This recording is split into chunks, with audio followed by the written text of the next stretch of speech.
네, 여러분 반갑습니다. 네, 반갑습니다. 12월 31일 날 1월 1일부터 담배 끊어야지. 1월 1일부터는 다이어트 해야지. 1월 1일은 해. 그런데 2일 날은 조금 이상해져. 한 3일 지나면 작심 3일. 그걸 합리화합니다. 담배 핀다고 꼭 죽나? 처칠은 오래만 살더라 라든가, 미국 사람들은 뚱뚱해도 오래만 살더라 라든가, 그걸 합리화시키는 그런 게 있습니다. 그것을 학술 용어로 심포도 메커니즘이라고 하는 학술 용어가 있어요. 심리학 용어가. 인간은 모두 심포도 메커니즘을 가지고 있기 때문에 이소무화에 나오는 얘기인데요. 여우가 길을 가다가 보니까 포도가 굉장히 맛있게 익었어. 맛있게 익었어. 그걸 따먹으려고 암만 노력을 해도 포도가 높이 있어가지고 못 따먹어. 그럼 어떻게 됩니까? 내가 능력이 없어서 못 따먹는다. 그러면 어떻게 돼요? 자존심이 상해. 따라서 인간은 디펜스 메커니즘을 가지고 있습니다. 방어 기제를 가지고 있어요. 내 자존심을 상하지 않게 하려고 하는 방어 메커니즘이 뭐냐면 심포도 메커니즘이에요. 다시 말하면 여우가 그 맛있는 포도를 따먹고 싶은데 못 따먹었어. 왜? 키가 안 닿아가지고. 그러면 아이고 못 따먹겠네 하는 게 아니고, 여우는 뭐라고 얘기하냐면 저 포도는 씨어. 괜히 내가 따먹으려고 했네. 여기 다른 핑계를 대는 거야. 다시 말하면 내가 월천댁, 삼천댁이 되고 싶은데 의지가 굳지 못하게 가지고 안 돼. 그러면 뭐라고 생각하느냐? 돈 많다고 꼭 행복한가? 왜? 안 그러면 돈이 많은 사람이 행복해. 그렇게 하면 자존심이 상해요. 그래서 인간은 항상 자기 자존심을 보호하기 위해서 심포도 메커니즘을 동원합니다. 고등학교에서 여학생이 공부를 잘하고 싶은데 안 돼. 왜? 잠퍼잔이라고 안 돼. 그럼 뭐라고 그러느냐? 공부 잘한다고 꼭 시집 잘 가나? 이렇게 이야기한단 말이야. 그러니 그걸 심포도 메커니즘이라고 그래. 그러니까 여기서는 강의를 들으니까 부자가 될 것 같은데 그게 잘 안 돼요. 그게 잘 되면은 다 부자가 됐어요. 안 돼. 나가면서부터 돈 많다고 꼭 행복하나? 그렇게 돼요 이제. 그래서 그걸 잡아줘야 됩니다. 그래서 그런 얘기를 하려고 그래요. 어떤 게임을 해야 하나? 우리가 살아가는 것 자체가 게임입니다. 삶의 과정이 의사결정의 과정인데 이 자체가 의사결정이라면 게임의 과정입니다. 따라서 지금 내 상태가 불만족스럽다면 게임의 결과가 신통치가 않은 거예요. 지금까지 게임을 잘못한 거란 말이에요. 그러면 어떤 게임을 해야 될까? 어떤 게임을 해야 서로 이익을 볼까? 나만 이익을 보는 게임은 없는가? 그런 얘기예요. 자, 모든 게임에는 공통점이 있습니다. 우리가 야구 경기를 하는 것도 게임이고, 바둑을 두는 것도 게임이고, 전부 게임인데 거기는 이 네 가지 공통점이 있어요. 이게 없으면 게임이 아니에요. 우선 경기자가 있고 규칙이 있습니다. 아무렇게나 하는 게 아니란 말이에요, 게임은. 그래서 스포츠, 바둑, 협상, 시장 쟁탈전, 그 다음에 기업의 가격 경쟁 등등 모두 상대가 있어요. 상대가 있고, 내가 A라는 행동을 하면 B라는 기업에서는 가만히 있는 게 아니에요. B라는 기업에서는 다른 행동을 해요. 이와 같이 전략이 있습니다. 전략은 좋은 전략과 나쁜 전략이 있는데, 좋은 전략은 이기는 전략이고 나쁜 전략은 지는 전략이에요. 여기 좋고 나쁜 게 심플합니다. 그 다음에 전략적 상호작용. 이게 반드시 있어요. 전략적 상호작용은 게임을 혼자 하는 게 아니라는 거예요. 내가 이런 행동을 하면 상대편은 가만히 있는 게 아니라 내 행동에 대응해서 다른 행동을 해. 그러니까 자기 혼자 해서 이겼다, 그런 게임은 없어요. 반드시 전략적 상호작용이 있어요. 그 다음에 결과가 있습니다. 결과는 세 가지입니다. 지거나 이기거나 무승부거나. 거기에 따라서 아웃컴, 결과가 달라요. 소득이 다르다, 보수가 달라져요. 자, 여기 전부 게임이에요. 바둑. 전략적 상호작용이라는 게 뭐냐면은, 바둑을 두는데 내가 아무리 묘수를 써도 상대방이 나보다 더 좋은 묘수를 써버리면 내가 져요. 내가 실수를 해도 상대방이 나보다 더 많이 실수를 하면 내가 이겨. 이게 전략적 상호작용이에요. 혼자 하는 게 아니란 말이에요. 모든 우리가 살아가는 과정에서 게임은 절대로 혼자 하지 않습니다. 반드시 내 상대가 있어요. 자, 전쟁에서 가장 치열한 상호작용이 있어요. 요게 게임이에요. 게임에서 전략을 어떻게 구사하느냐에 따라서 이기고 지고가 나온단 말이에요. 다음. 그러면 이제 게임의 결과, 양쪽이 있어요. 너가 있고 나가 있는데 이 게임의 보수, 다시 말하면 결과의 합이 제로냐 마이너스냐 플러스냐에 따라서 세 개로 나눠집니다. 이건 제로섬 게임이에요. 거의 지금까지 우리가 살면서 경험했던 게임은 제로섬 소사이어티, 제로섬 게임입니다. 제로섬 게임은 네가 이기면 내가 진다예요.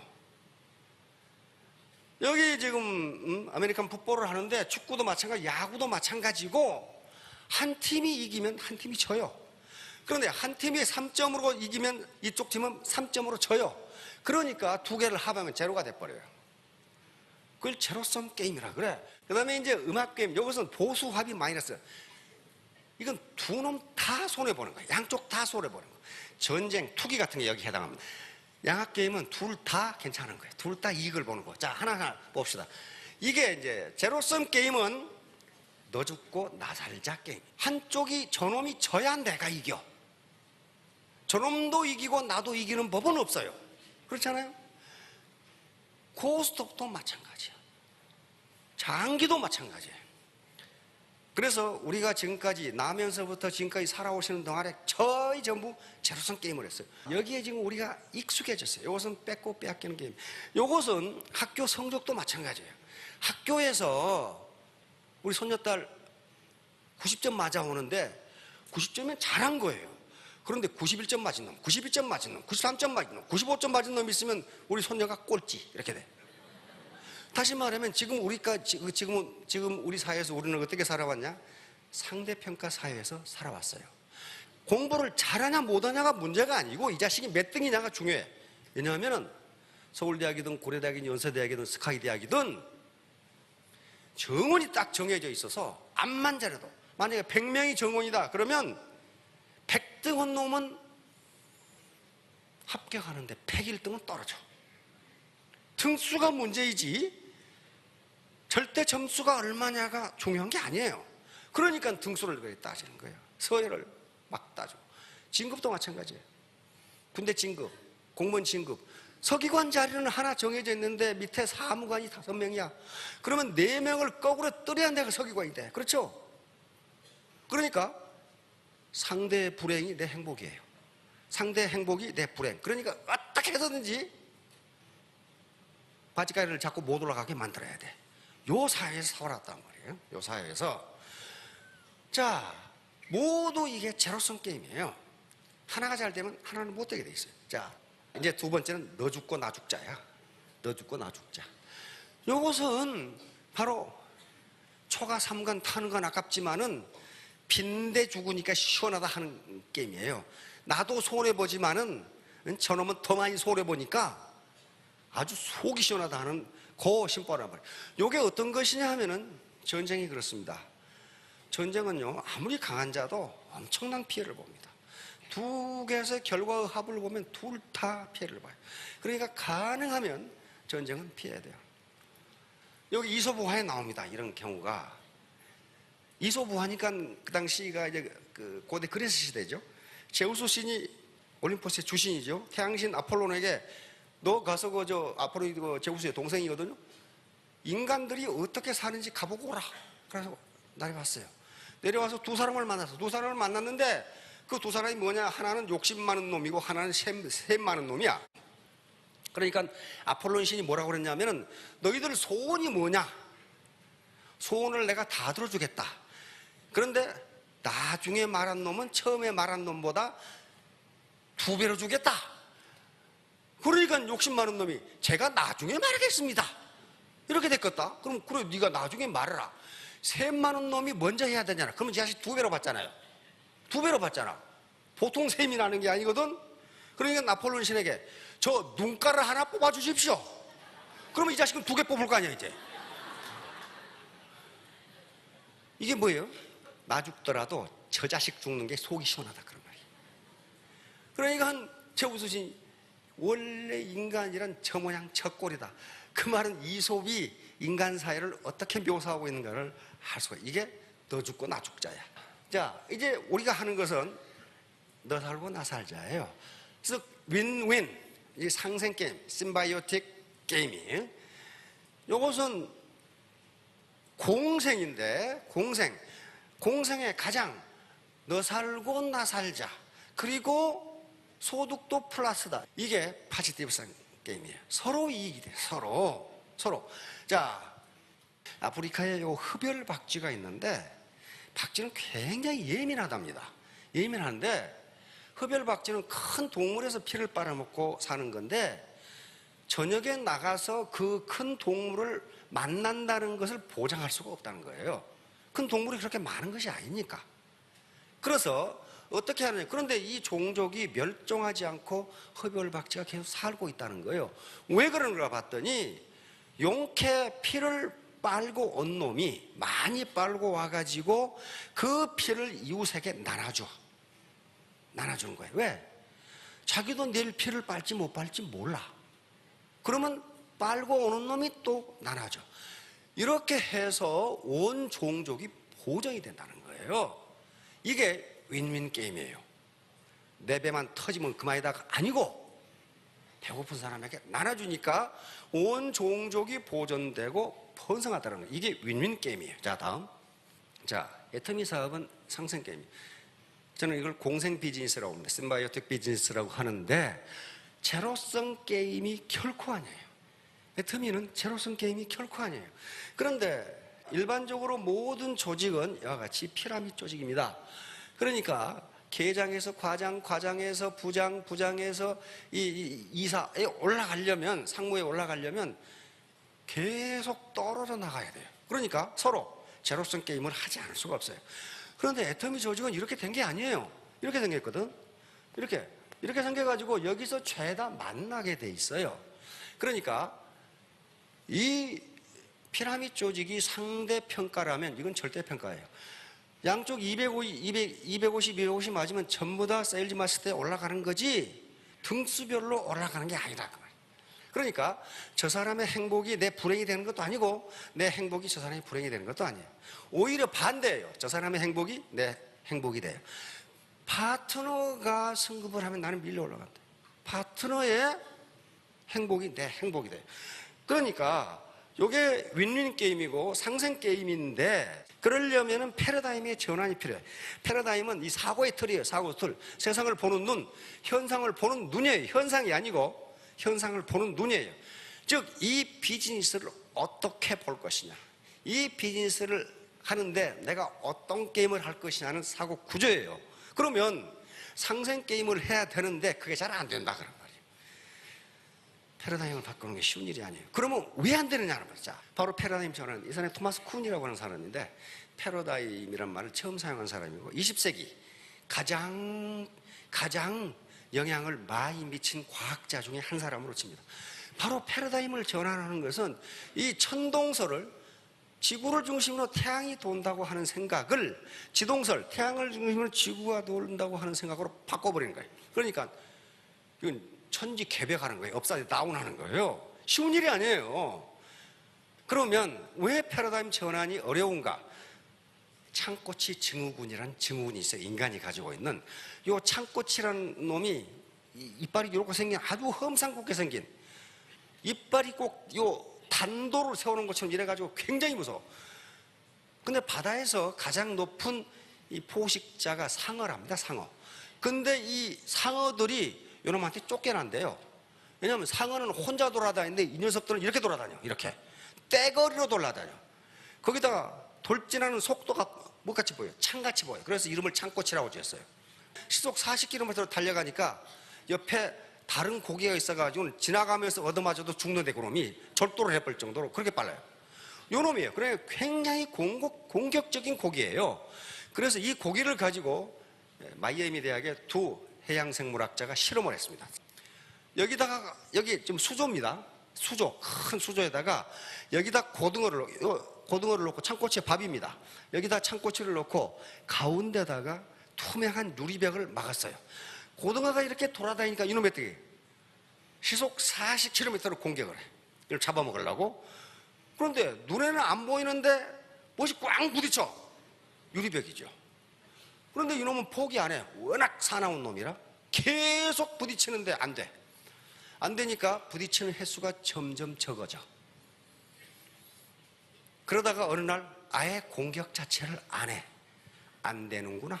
그렇게 안 되는구나. 나는 해도 안 되네. 그때 학자들이 이 투명 유리판을 치워버렸어요. 치워버리고 어때요? 공격할 수 있죠. 그런데도 안 해. 그런데도 안 해. 이제 태도만 바꾸면, 패러다임만 바꾸면 잡아먹을 수 있는데 안 잡아먹어. 왜? 이건 안 돼. 이렇게 생각하는 거야. 이건 안 돼. 내가 월 1,000만 원 벌어? 안 돼. 내가 해봤거든. 안 돼. 이게 창꼬치 증후군, 파이크 신드롬이라고 하는 신드롬. 그래서 행동경제학자들이 인간도 그러는가 하고 실험을 계속합니다. 해봤더니 인간도 똑같네. 그렇게 결론이 나왔어요. 인간도 똑같네. 다시 말하면 행동경제학자들이 내린 결론은 모든 종에 대해서 똑같다. 인간도 과거의 경험, 내가 해봤더니 안 되더라. 그런다는 거예요. 그래서 이게 지금 이 결론은 캠브리지 대학 교수들이 내린 결론입니다. 왜 이런 것이 나타나느냐? 변화에 대한 무감각. 가운데 이게 치워졌는데 아무 생각도 없단 말이에요. 치워진 것에 대해서. 그 다음에 스스로 모르는 것이 없다고 생각. 내가 그거 해봤어? 안 되더라. 그 말이야. 내가 그거 해봤걸랑? 그러면서 안 되더라. 그 다음에 자신의 경험을 맹신. 요거예요. 내가 막 10번을 해봤다. 그런데 안 되더라. 요거예요. 그 다음에 기존의 규칙이나 관습을 고수. 지금까지 내가 몇십 년 살아오면서 제로섬 게임을 했걸랑? 그런데 무슨 파지티브 썸 게임? 그런 거 없어. 그러는 거란 말이에요. 그 다음에 또 다른 가능성에 대해서 전혀 고려하지 않는다. 그래서 비판적 사고가 필요합니다. 비판적 사고라는 것은 누구를 비판하라 그런 말이 아니에요. 크리티컬 띵킹이라는 것은 여러 가지 측면에서 보라 그런 말이에요. 여러 가지 측면에서 관찰해 보라. 내가 보는 한 측면 말고 그것 말고 다른 데서 관찰해 보면 분명히 대안이 있다. 자, 그런데 공생만이 살 길인데 같이 성공해야 돼. 나 혼자 잘 먹고 잘 살자. 그래가지고 그랬으면 오죽 좋겠어요. 그런데 그렇게 안 된다는 거야. 문제는 같이 잘 먹고 잘 살자고 그러면 그렇게 돼. 그런데 밑에 파트너 이용해서 내가 돈 좀 벌어야지. 그렇게 생각한 사람은 처음에 벌어요. 그러나 파트너는 바보가 아닙니다. 나를 앵벌이로 생각하네? 내가 어째서 네 앵벌이냐? 이렇게 나오면 다 떨어져 나가. 결국 자기 혼자 남아요. 이런 사람들이 지금 애터미의 시스템을 약화시키는 세력들이 있습니다. 바로 이렇게 탐욕스러운 사람, 자기만 생각해. 그 다음에 퇴직클럽, 아무것도 안 해. 수당만 받아먹고. 그 다음에 베팅 세력, 주사위 던지기로 투기적 매출하는 사람. 그리고 말을 함부로 하는 사람이 있어요. 이게 아주 기본이 안 돼 있는 사람이 있어요. 말을 함부로 해. 욕설을 푼다든가, 파트너라고 명령조로 이야기한다든가, 나이 많은 어른한테 SNS 문자를 보내가지고 가슴에 비수를 꽂는다든가. 그렇게 되면 어떻게 되느냐? 이렇게 되면은요, 애터미 시스템이 무너집니다. 애터미 시스템이 무너지면 미안하지만 한 푼의 돈도 벌 수 없어요. 자기가 똑똑한 것 같지만은 한 푼의 돈도 벌 수 없어요. 자, 결론입니다. 화이부동. 아주 논어에 있는 말 중에서 가장 유명한 말 중에 하나가 화이부동입니다. 자, 화는 서로 화합한다는 뜻이죠. 누가 화이부동합니까? 군자 화이부동 그랬어요. 공자가 한 말 중에서 가장 유명한 말 중에 하나입니다. 군자는 신사숙녀를 군자라고 그럽니다. 다른 거 없어요. 군자는 신사숙녀예요. 군자는 화는 화합한다. 화합하되, 이는 and 또는 밭입니다. 화합하되 동은 부하내동하지 않는다. 다시 말하면 부하내동한다는 것은 그 라인보다 우리 라인에 있으면 빨리 그걸랑, 그러니까 그래요? 이쪽으로 가. 요게 부하내동이에요. 자기 이익을 따라서 자기 주체성도 없고 주관도 없이 이리 갔다 저리 갔다 하는 것을 부하내동. 꼭 시계추 왔다 갔다 하듯이 이리 갔다 저리 갔다 하는데, 이리 갔다 저리 갔다 하는 사람 치고 내가 돈 버는 사람을 한 사람도 못 봤어. 한 사람도 못 봤어요. 이게 부하내동이에요. 그러니까 군자는 화합하되 부하내동하지 않는다. 다시 말하면 동은 같을 동자인데요, 여기 지금 앞에 미인분들이 쫙 앉아 계시는데 같은 얼굴이 하나도 없어. 이걸 동이라고 할 수가 없어요. 부동한 거예요. 그렇죠? 부동한 가운데 어떻게 한다? 화합한다. 소인배, 여기 소인은 자기 이익만 챙기는 건달을 소인이라고 그래요. 소인은 동이부라. 부하내동은 잘해. 아니, 그쪽에 가면 돈이 벌려? 그래? 그러면서 가. 근데 무엇은 못해? 화합은 못해. 가서 뒤따 싸워 또. 네가 오라 그러더니 말이야. 이게 말이야. 저거. 이게 동이부라예요. 동이부라. 그런데 생명체, 우리 생태계가 유지되는 게 화이부동이랍니다. 지금까지 생물학자들은 다윈의 진화론에 따라서 약육강식인 걸로 알았어요. 자연도태인 걸로 알았는데, 생물학자들이 더 연구해 보니까 자연 그렇게 약육강식이 아니더라는 거예요. 상부상조, 화이부동하다는 거예요. 화이부동. 다시 말하면 배부른 사자가 사냥하는 거 봤어요? 옆에서 초식동물들이 풀 뜯어먹고 있어도 소, 닭 보도 눈만 꺼먹꺼먹하고 있어. 다시 말하면 자기 배를 일단 채우면 더 이상 먹지 않는다. 더 이상 죽이지 않는답니다. 더 이상 죽이지 않는다. 약육강식이 아니라는 거예요. 그리고 뭘만 잡아먹어요?